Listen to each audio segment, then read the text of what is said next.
আসসালামু আলাইকুম। গতকাল থেকে মাঠে গড়িয়েছে বাংলাদেশ ভারত টেস্ট।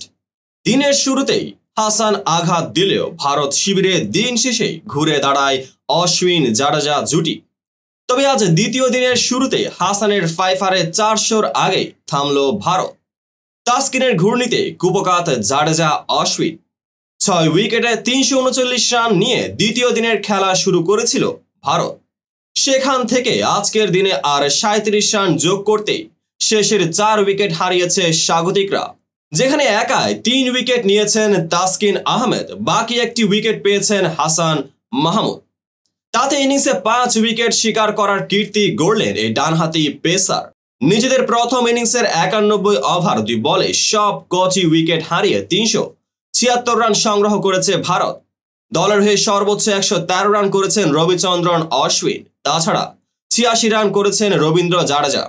বাংলাদেশের হয়ে 83 রান দিয়ে 5 উইকেট শিকার করে ইনিংসের সেরা বোলার হাসান মাহমুদ। তাছাড়া 55 রানের বিনিময়ে 3 উইকেট নিয়েছেন তাসকিন। ইনিংসের শেষ উইকেট নিয়ে নিজের ফাইফার পূর্ণ করেছেন হাসান। 92তম ওভারের দ্বিতীয় বলে হাসানের অফ স্টাম্পের বাইরের বলে খোঁচা দিয়ে তৃতীয় স্লিপে ধরা পড়েন বুমরাহ। এই উইকেটের মাধ্যমে ব্যাক টু ব্যাক ইনিংসে 5 উইকেট শিকার করেছেন হাসান।